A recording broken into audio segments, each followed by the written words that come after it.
नमस्कार दोस्तों, welcome to Sambhav education. This is Aryan Shukla. दोस्तों, आज की क्लास में हम जीके के इंपॉर्टेंट क्वेश्चन डिस्कस करेंगे। डेली आपकी क्लासेस होती हैं स्पेशल बीएड प्रवेश परीक्षा, बीएड एंट्रेंस एग्जाम 2023 के लिए। तो आप लोग डेली क्लासेस को ज्वाइन कीजिएगा। देखिए, आज की क्लास में जितने भी क्वेश्चन होंगे, ये सभी क्वेश्चन इंपॉर्टेंट होंगे, टॉप के क्वेश्चन होंगे।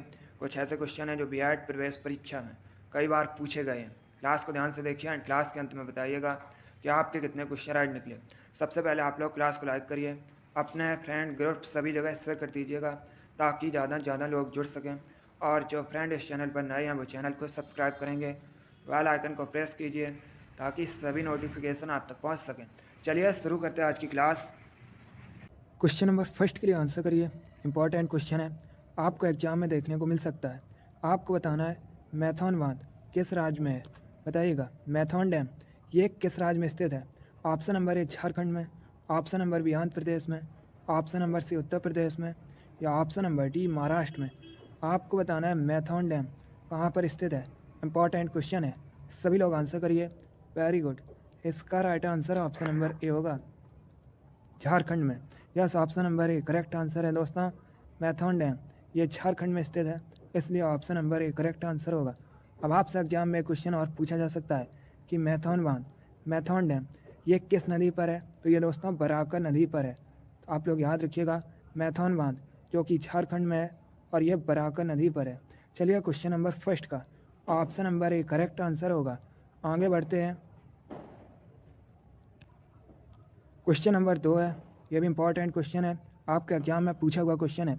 आपको बताना है वर्ल्ड टेलीविज़न डे कब सेलिब्रेट किया जाता है। बताइएगा विश्व टेलीविज़न दिवस कब मनाया जाता है। सभी लोग आंसर करिए, आपके एग्जाम में पूछा हुआ क्वेश्चन है। इसका right answer option number A होगा 21 नवंबर को। Yes, option number A correct answer है। 21 नवंबर को प्रतिवर्ष विश्व टेलीविज़न दिवस सेलिब्रेट किया जाता है, इसलिए option number A correct answer होगा। आगे बढ़ते हैं। अब क्वेश्चन नंबर 3 के लिए आंसर करिए। आपको बताना है राउत नाच ये किस राज्य का फेमस लोक नृत्य है। आपको बताना है राउत नाच कहाँ का लोक नृत्य है। ए झारखंड का, बी असम का, सी पश्चिम बंगाल का, या डी छत्तीसगढ़ का। इसका right answer option number D होगा, छत्तीसगढ़ का। Yes, option number D correct answer है। राउत नाच ये छत्तीसगढ़ का लोक नृत्य है, इसलिए option number D correct answer होगा। क्वेश्चन नंबर 3 का option number D correct answer है। अगला क्वेश्चन देखते हैं। अब देखिए क्वेश्चन नंबर 4 के लिए आंसर करिए। अच्छा क्वेश्चन है, बताइएगा बुल्गारिया की राजधानी क्या है। आपको बताना है बुल्गारिया की कैपिटल का नाम क्या है। सभी लोग आंसर करिए। आपके एग्जाम में जीके के इसी प्रकार के क्वेश्चन पूछे जाते हैं। जो क्वेश्चन का लेवल है वो यही रहता है। आप लोग ध्यान से क्लास को देखिए, डेली आपकी क्लास होगी, डेली क्लास को ज्वाइन कीजिएगा। अभी आंसर करिए क्वेश्चन नंबर 4 के लिए। आपको बताना है बुल्गारिया की राजधानी क्या है। Right answer option number D होगा, Sofia. Yes, option number D correct answer है। सोफिया बुल्गारिया की कैपिटल है, इसलिए option number D correct answer होगा। आगे बढ़ते हैं।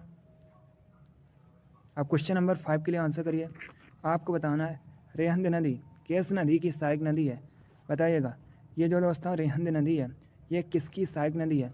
ए गंगा की, बी यमुना की, सी सोन की, या डी गोमती की। आपको बताना है रेहंद नदी किसकी सहायक नदी है। बहुत अच्छे, very good. Right answer option number C होगा, सोन की। Yes, option number C correct answer है। रेहंद नदी सोन नदी की सहायक नदी है, इसलिए option number C correct answer है। Very good. इसी प्रकार से आप लोग आंसर करिए। क्लास खत्म होने के बाद अपना स्कोर कमेंट बॉक्स में ज़रूर बताइए कि आपके कितने क्वेश्चन राइट निकले। आगे बढ़ते हैं। अब क्वेश्चन नंबर 6 के लिए आंसर करिए। बताइएगा हॉर्नबिल त्यौहार, हॉर्नबिल फेस्टिवल किस राज्य में सेलिब्रेट किया जाता है। आपको बताना है हॉर्नबिल त्यौहार किस राज्य में मनाया जाता है। ए मणिपुर में, बी मेघालय में, सी नागालैंड में, या डी असम में। बहुत अच्छे, गुड। आपको बताना है हॉर्नबिल त्यौहार किस राज्य में मनाया जाता है।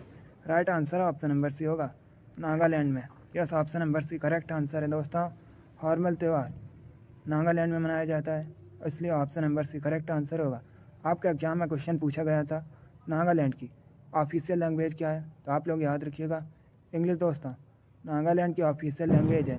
अब आप लोग क्लास ख़त्म होने के बाद कमेंट बॉक्स में बताइएगा नागालैंड की कैपिटल का नाम क्या है, नागालैंड की राजधानी क्या है। इसका आंसर आप लोग कमेंट बॉक्स में दीजिएगा। चलिए क्वेश्चन नंबर 6 का option number C correct answer होगा हॉर्नबिल त्यौहार, हॉर्नबिल फेस्टिवल। ये नागालैंड में मनाया जाता है, सेलिब्रेट किया जाता है। आगे बढ़ते हैं। क्वेश्चन नंबर 7 के लिए आंसर करिए। आपको बताना है स्पेन की मुद्रा क्या है, बताइएगा स्पेन की मुद्रा क्या है। बहुत अच्छे, very good. Right answer option number C होगा euro. Yes, option number C correct answer है दोस्तों। स्पेन की करेंसी यूरो है, इसलिए option number C correct answer होगा। जिसने भी क्वेश्चन नंबर 7 का ऑप्शन नंबर सी दिया है उनका राइट आंसर है, वेरी गुड। आगे बढ़ते हैं। अब क्वेश्चन नंबर 8 के लिए आंसर करिए। ये भी इंपॉर्टेंट क्वेश्चन है, अच्छा क्वेश्चन है। आपको बताना है उजनी डैम ये किस राज्य में स्थित है, बताइएगा उजनी डैम किस राज्य में स्थित है। इंपॉर्टेंट क्वेश्चन है, पहले ऑप्शन को पढ़िए उसके बाद आंसर करिएगा। इसका right answer option number D होगा, महाराष्ट्र में। Yes, option number D correct answer है दोस्तों। उजनी डैम ये महाराष्ट्र में स्थित है, इसलिए option number D correct answer होगा। अब यहाँ पर आपसे एग्जाम में क्वेश्चन पूछे जा सकते हैं कि उजनी डैम ये किस नदी पर है, तो आप लोग याद रखिएगा दोस्तों ये भीमा नदी पर है। इसीलिए इस डैम को भीमा डैम के नाम से भी जाना जाता है, भीमा बांध के नाम से भी दोस्तों इसे जाना जाता है, और भीमा सिंचाई परियोजना के नाम से भी इसी को जाना जाता है। तो आप लोग याद रखिएगा उजनी डैम महाराष्ट्र में है। चलिए क्वेश्चन नंबर 8 का option number D correct answer है, ये भीमा नदी पर है। आगे बढ़ते हैं। क्वेश्चन नंबर 9 के लिए आंसर करिए। बताइएगा दुर्गापुर कहाँ पर है। आपको बताना है दुर्गापुर ये किस राज्य में है। ए उड़ीसा में, बी पश्चिम बंगाल में, सी बिहार में, या डी झारखंड में। इसका right answer option number B होगा, वेस्ट बंगाल में। Yes, option number B correct answer है, दुर्गापुर पश्चिम बंगाल में है, इसलिए option number B correct answer होगा। आगे बढ़ते हैं। क्वेश्चन नंबर 10 के लिए आंसर करिए। यह भी अच्छा क्वेश्चन है। बताइएगा किस शहर को विश्व में चमड़े के शहर के रूप में भी जाना जाता है। आपको बताना है किसे चमड़े के शहर के रूप में भी जाना जाता है। इनमें से ए कानपुर को, बी कोलकाता को, सी लखनऊ को, या डी लुधियाना को। आंसर करिएगा। इसका right answer option number A होगा, Kanpur. Yes, option number A correct answer है दोस्तों। कानपुर को चमड़े के शहर के रूप में भी जाना जाता है, इसलिए option number A correct answer है। कानपुर के साथ ही दोस्तों आगरा और चेन्नई ये भी चमड़े के उद्योग के लिए प्रसिद्ध हैं। चलिए क्वेश्चन नंबर 10 का option number A correct answer होगा। बहुत अच्छे दोस्तों, वेरी गुड। क्वेश्चन नंबर 11 के लिए आंसर करिएगा। आपको बताना है बंगाल विभाजन किस वायसराय के समय में हुआ था। पहली बात तो आप लोग याद रखिएगा बंगाल विभाजन कब हुआ था। 1905 में हुआ था, 1905 में हुआ था। अब बताइएगा किस वायसराय के समय में हुआ था। चलिए क्वेश्चन नंबर 11 के लिए आंसर करिएगा। यह भी इंपॉर्टेंट क्वेश्चन है, यह भी क्वेश्चन आपके एग्जाम में पूछा हुआ क्वेश्चन है। गुड। इसका right answer option number C होगा, lord Curzon. Yes, option number C correct answer है। बंगाल विभाजन लॉर्ड कर्जन के समय में हुआ था, इसलिए option number C correct answer होगा। कब हुआ था? 1905 में। आगे बढ़ते हैं। क्वेश्चन नंबर 12 के लिए आंसर करिएगा। अच्छा क्वेश्चन है। आपको बताना है राजा राम मोहन राय को युग दूत किसने कहा था। बताइएगा राजा राम मोहन राय को युग दूत किसने कहा था। Option number A Mahatma Gandhi, option number B Subhash Chandra Bose, option number C Jawaharlal Nehru, या option number D none of these इनमें से कोई नहीं। आपको बताना है राजा राम मोहन राय को युग दूत किसने कहा था। Right answer option number B होगा, सुभाष चंद्र बोस ने। Yes, option number B correct answer है दोस्तों। राजा राम मोहन राय को युग दूत सुभाष चंद्र बोस ने कहा था, इसलिए option number B correct answer होगा। अब देखिए अगर दोस्तों हम राजा राम मोहन राय की बात करें, इन्होंने ब्रह्म समाज की स्थापना की थी। कहाँ पर की थी? तो ये दोस्तों कोलकाता में की थी। एक क्वेश्चन और एग्जाम में पूछा जाता है राजा राम मोहन राय ने ब्रह्म समाज की स्थापना कब की थी, तो याद रखिएगा 1828 में। अब दोस्तों अगर हम सुभाष चंद्र बोस की बात करें, सुभाष चंद्र बोस वैसे आपके एग्जाम में क्वेश्चन पूछा गया था कि फॉरवर्ड ब्लॉक की स्थापना किसने की थी, तो याद रखिएगा सुभाष चंद्र बोस ने। और कब की थी? तो ये की थी दोस्तों 1939 में। इतना आप लोग याद रखिएगा, एग्जाम में पूछे जा सकते हैं यहाँ से क्वेश्चन। क्वेश्चन नंबर 12 का ऑप्शन नंबर भी करेक्ट आंसर होगा। आगे बढ़ते हैं। क्वेश्चन नंबर 13 के लिए आंसर करिए। अब आपको बताना है निम्न में से किसे मिनी हड़प्पा के नाम से जाना जाता है? बताइएगा, किसे मिनी हड़प्पा के नाम से जाना जाता है? ऑप्शन नंबर ए मोहनजोदड़ो को, ऑप्शन नंबर बी कालीबंगन को, ऑप्शन नंबर सी लोथल को, या ऑप्शन नंबर डी रंगपुर को। आपको बताना है किसे मिनी हड़प्पा के नाम से जाना जाता है। चलिए क्वेश्चन नंबर 13 के लिए आंसर करिएगा। अच्छा क्वेश्चन है, थोड़ा सा कठिन है बट आप लोग आंसर दीजिए। गुड। आपको बताना है किसे मिनी हड़प्पा के नाम से जाना जाता है। Right answer option number C होगा लोथल को। Yes, option number C correct answer है दोस्तों, लोथल। इसे मिनी हड़प्पा के नाम से भी जानते हैं। आगे बढ़ते हैं, क्वेश्चन नंबर 14 के लिए आंसर करिएगा। अच्छा क्वेश्चन है, सभी लोग आंसर करिए क्वेश्चन नंबर 14 के लिए। क्वेश्चन है दोस्तों, गांधी इरविन समझौता किस सन में हुआ था? चलिए बताइएगा, गांधी इरविन समझौता ये किस सन में हुआ था? एक क्वेश्चन पूछ लेते हैं, गांधी इरविन समझौता इसे और किस नाम से जाना जाता है? तो याद रखिएगा दोस्तों, दिल्ली समझौता के नाम से भी गांधी इरविन समझौता को जाना जाता है। अब आपको बताना है गांधी इरविन समझौता ये किस सन में हुआ था? चलिए बताइएगा क्वेश्चन नंबर 14 का answer. Very good. Right answer option number भी होगा 1931 में। यस, ऑप्शन नंबर भी करेक्ट आंसर है दोस्तों, गांधी इरविन समझौता ये 1931 में हुआ था, इसलिए ऑप्शन नंबर भी करेक्ट आंसर होगा। चलिए क्वेश्चन नंबर 14 का ऑप्शन नंबर भी करेक्ट आंसर होगा। अगला क्वेश्चन देखते हैं, क्वेश्चन नंबर 15 के लिए आंसर करिए। आपको बताना है आमेर का किला कहाँ स्थित है? चलिए क्वेश्चन नंबर 15 के लिए आंसर करिएगा। ऑप्शन नंबर ए राजस्थान में, ऑप्शन नंबर बी गुजरात में, ऑप्शन नंबर सी हिमाचल प्रदेश में, या option number D Madhya Pradesh में। आपको बताना है आमेर फोर्ट ये कहाँ पर स्थित है। क्वेश्चन नंबर 15 के लिए आंसर करिएगा। Good. Right answer option number A होगा राजस्थान में। Yes, option number A correct answer है दोस्तों, आमेर का किला राजस्थान में स्थित है, इसलिए option number A correct answer होगा। क्षेत्रफल की दृष्टि से भारत का सबसे बड़ा राज्य राजस्थान है। राजस्थान की राजधानी जयपुर है। जयपुर को भारत में पिंक सिटी के नाम से भी जाना जाता है। क्वेश्चन नंबर 15 का option number A correct answer होगा। आगे बढ़ते हैं, क्वेश्चन नंबर 16 के लिए आंसर करिएगा। अब आपको बताना है हुमायूं का मकबरा कहाँ स्थित है? बताइएगा, हुमायूं मकबरा कहाँ स्थित है? ऑप्शन नंबर ए हैदराबाद में, ऑप्शन नंबर बी मुंबई में, option number C New Delhi में, ऑप्शन नंबर डी कोलकाता में। आपको बताना है हुमायूं का मकबरा कहाँ स्थित है। Good. Right answer option number C होगा न्यू दिल्ली में। Yes, option number C correct answer है दोस्तों, हुमायूं का मकबरा न्यू दिल्ली में स्थित है।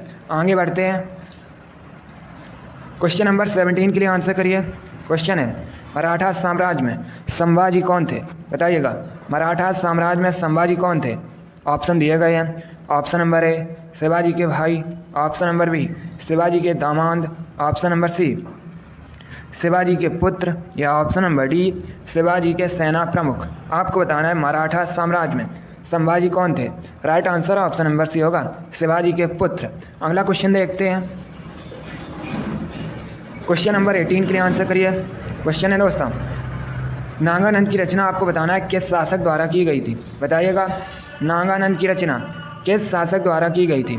ऑप्शंस दिए गए हैं, आप लोग ध्यान से ऑप्शन पढ़ सकते हैं और उसके बाद ही आंसर करिएगा। Very good. Right answer option number B होगा हर्षवर्धन द्वारा।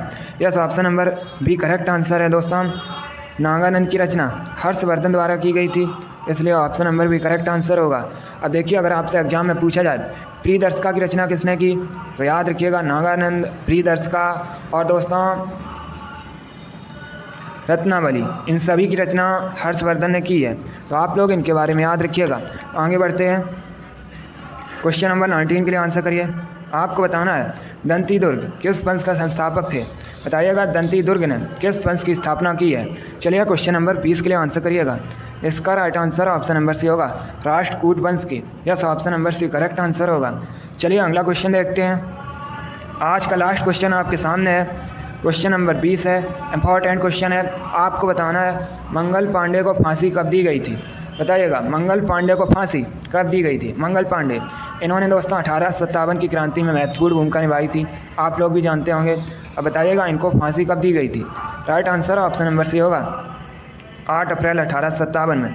Yes, option number C correct answer होगा। वेरी गुड, बहुत अच्छे दोस्तों, गुड।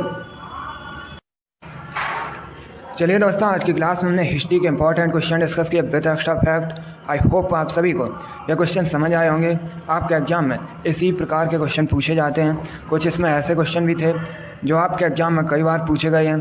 तो क्लास को आप लोग लाइक कर दीजिएगा, शेयर कर दीजिए, और जो फ्रेंड इस चैनल पर नए हैं वो चैनल को सब्सक्राइब करेंगे, बेल आइकन को प्रेस कीजिए ताकि सभी नोटिफिकेशन आप तक पहुंच सकें। डेली आपकी स्पेशल एग्ज़ाम के लिए क्लास होती है, तो आप लोग डेली क्लास को ज्वाइन कीजिएगा। आप लोग अपना स्कोर कमेंट बॉक्स में ज़रूर बताइए कि आपके कितने क्वेश्चन राइट निकले। इसी के साथ मैं आपको मिलूँगा अगली क्लास में। Thank you guys, thank you for watching. God bless you all.